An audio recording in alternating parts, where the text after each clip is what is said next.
안녕하십니까. 2025년 3월 27일 최병무 팩트 시작하겠습니다. 이재명 대표가 어제 김문기를 몰랐다. 그리고 백현동 용도 변경이 국토부의 협박에 의한 것이다. 이 두 가지 혐의로 기소된 데 대해서 서울고등법원에서 2심이죠. 무죄를 선고받았습니다. 그건 이미 말씀을 드린 적이 있고요. 자, 그 중에서 제가 이제 김문기 씨 알았느냐 몰랐느냐는 부분은 정말 인식이다, 기억이다, 이런 여러 가지 논란이 있을 수 있다고 저도 생각을 합니다. 물론 100% 동의하는 건 아니지만 그 판단에. 그러나 백현동 부분은 오전에도 말씀드렸습니다만 너무나 명백하기 때문에 까만 걸 흰 거라고 지금 주장을 하고 있는 거거든요. 공문에도 명백하게 나오고요. 그런데 그 공문에 대해서 공문을 보면 이건 혁신도시법에 따른 사항이 아니다. 그렇기 때문에 귀시에서 적의 처리 판단해야 할 사항이다. 알아서 하세요. 이런 뜻이거든요. 혁신도시법에 따르는 거는 그 국토교통부 장관이 그 지방자치단체장, 그러니까 이 경우에는 당시 국토부 장관이 이재명 성남시장과 협의할 수 있다. 이렇게 되어 있습니다. 그러면 이제 일종의 의무부과가 되는 거죠. 그런데 그 사항이 아니다. 이거는 백현동 용도 변경 문제는. 그러니까 성남시의 도시계획이나 이런 거 장래 전망 발전 방향 이런 것들을 고려해서 성남시에서 알아서 처리를 하시면 됩니다. 성남시 문의에 대해서 당시 국토부가 이렇게 답변을 한 거죠. 근데 이걸 가지고 용도 변경이 법률적 요구에 의해서 이루어졌다. 이렇게 2심이 판단을 한 겁니다. 그게 이제 제가 말이 안 된다 이거는. 법률적 요구는 알아서 하세요인데 그런데 2심은 법률적 요구라고 주장을 하는 거거든요. 그건 흙을 백이라고 주장하는 거하고 똑같은 얘기죠. 그래서 이제 이 문제는 대법원에 가서 어떻게 될 것이냐 이런 거를 이제 제가 말씀을 드렸는데 자 이제 그리고 이제 국토부 협박 부분에 관해서도 어제 2심은 장기간 다각도로 압박을 받았고 상당한 압박을 과장해 표현한 것일 뿐 허위사실이라고 단정하기 어렵다. 국토부의 협박 부분은 전체적인 의견 표명에 해당한다. 이제 이렇게 2심이 얘기를 하고 있는 겁니다. 자, 이게 이제 대법원에 가면 내용과 함께 언제 결론이 날 것이냐. 그거는 이제 제가 오전에 말씀을 드렸죠. 근데 제가 오늘 말씀드리려고 하는 건 내용을 말씀드리려고 하는 겁니다. 무슨 내용? 왜냐하면 대법원에서 판단한 거와 이거는 다른 거거든요. 이 취지하고 대법원에서 불과 4개월 전 작년 11월 28일에 김인섭 씨에 대한 그 배임 혐의 이게 확정이 됐거든요. 징역 5년. 거기에 취지가 있습니다.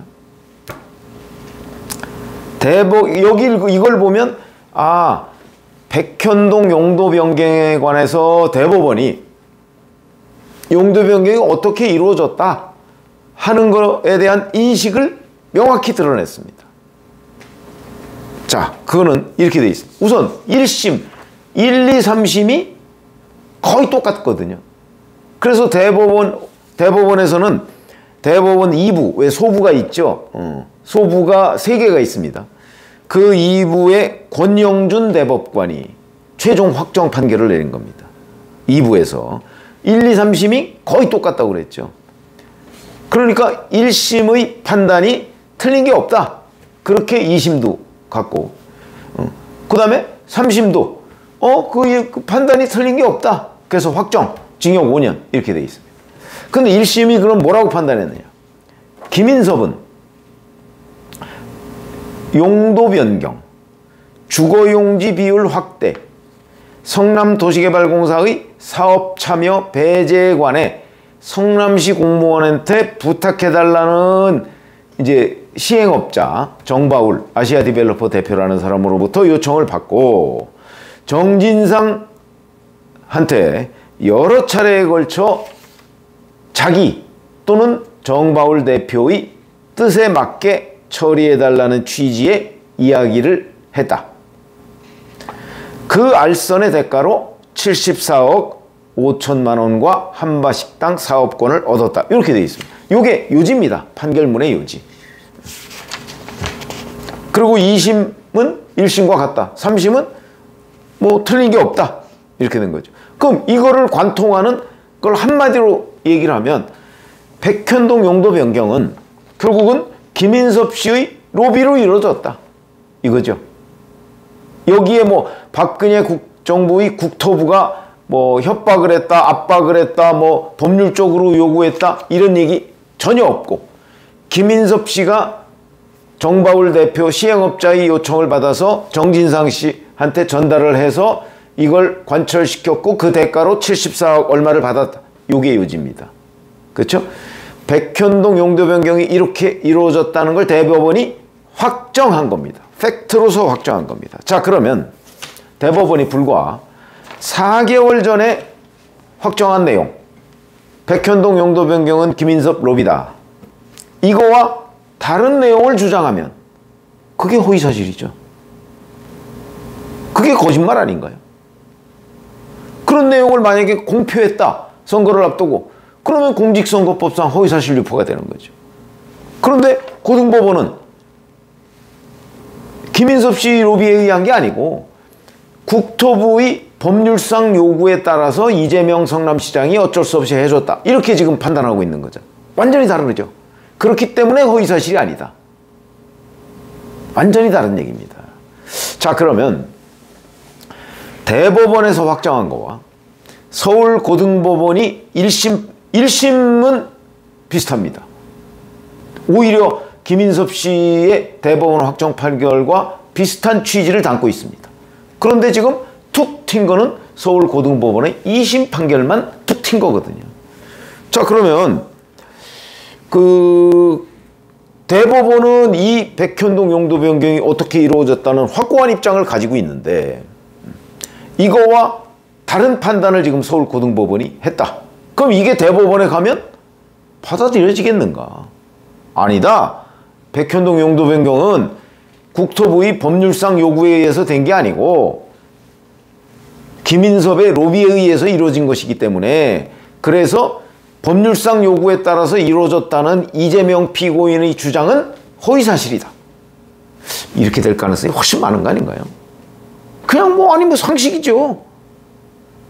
응? 저는 그렇게 봅니다. 제 눈에는 그렇게 보입니다. 저희도 참 기자생활 수십 년 해서 적어도 팩트체크에 관한 전문성이 있다고 자부하는데 이 팩트는 그거 아닌가요? 대법원이 정해놓은 지금 팩트가 있습니다.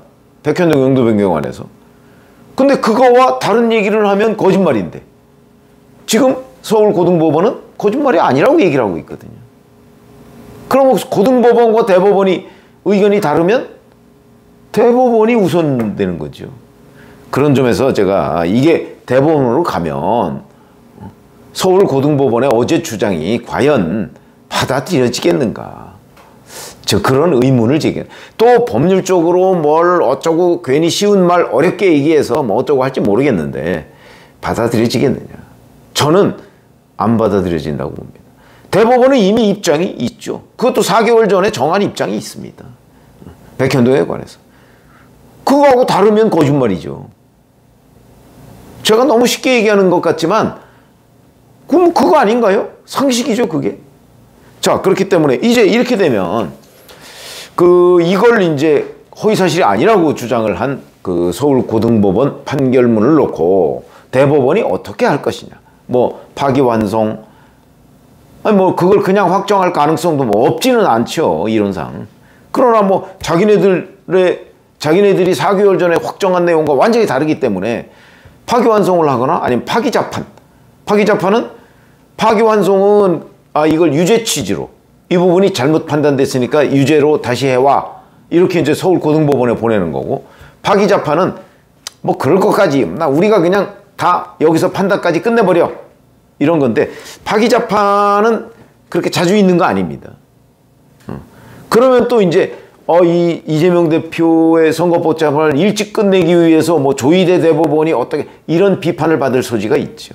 제가 보기에 효과는 어차피 비슷할 걸로 보입니다. 그렇다면 아주 상식적으로 처리하지 않을까. 그건 뭐냐? 파기환송이라는 게 있으니까.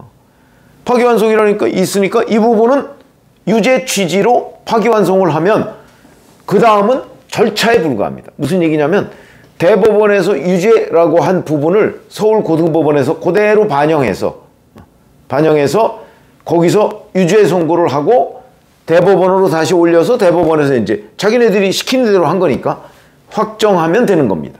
그거 꽤 시간 걸리죠. 뭐 길게는 한 1년씩 걸리고 그럽니다. 그러나 그게 중요한 게 아니고 파기자판이나 파기환송이나 결국은 파기환송을 할 때 사유를 줬거든요. 이 부분에 대한 판단이 잘못됐으니까 요걸 유죄로 해서 다시 해라. 그렇게 되면 결국 대법원에서 유죄를 확정한 것과 같은 효과입니다. 그렇기 때문에 저는 그 가능성이 높지 않을까. 왜냐면 아까 말씀드렸듯이 대법원 입장은 나와 있으니까. 김인섬 로비. 그거와 다른 거는 사실과 다른 거죠. 진실과 어떻게 다르냐 이거는 모르겠는데 사실과는 다른 거지 적어도. 대법원이 정한 이 백현동 용도 변경에 관한 사실 이거와는 다른 거. 그럼 그 사실과 다른 거를 얘기하면 거짓말, 허위사실 유포 이렇게 되는 거 아닌가요? 너무나 상식적인 일을 지금 서울고등법원이 완전히 뒤죽박죽에 뭐 흙을 백이라 만들어 놨습니다. 그러면 당연히 대법원에서 바로잡아야 되는 거죠. 바로잡을 이유가 불과 넉 달 전에 자기들이 확정해 놓은 판결문이 있습니다. 그 판결문 지금 서울고등법원이 안 봤다는 얘기죠, 결국은. 안 보고서 그냥 밀어붙였다는 얘기인데 뭐 그러면 당연히 바로잡혀야 되는 거예요. 다만 시기가 문제일 뿐 아닌가. 시기와 방식. 파기자판이냐 파기환송이냐 뭐 이런 거 그런 게 아닌가. 뭐 이렇게 드는데 뭐 워낙 그 법원의 판결이라는 게 예상에 빗나가는 경우가 많아서 근데 대법원까지 그렇게 빗나가지는 않을 것 같아서 제가 김인섭 그 용도 변경 대법원 확정 판결과 어제 서울고등법원의 그 백현동 용도 변경에 관한 입장 두 개를 정확하게 비교를 해드렸습니다. 한번 관찰을 해보시고 아마 곧바로 이제 상고를 할 테니까 검찰이 상고를 하면 이제 절차가 진행 중일 겁니다. 진행이 되겠죠? 그랬을 때 대법원이 만약에 대법원이 서울고등법원의 어제 주장을 그대로 받아들인다면 대법원의 4개월 전 주장을 뒤집어 엎는 게 되는 거죠. 그런 일은 없지 않을까? 고등법원은 몰라도 대법원까지 이렇게 주기현이 왔다 갔다 한다면 뭐 그러면 이제 우리나라 사법 질서는 완벽하게 무너진 거죠. 고맙습니다.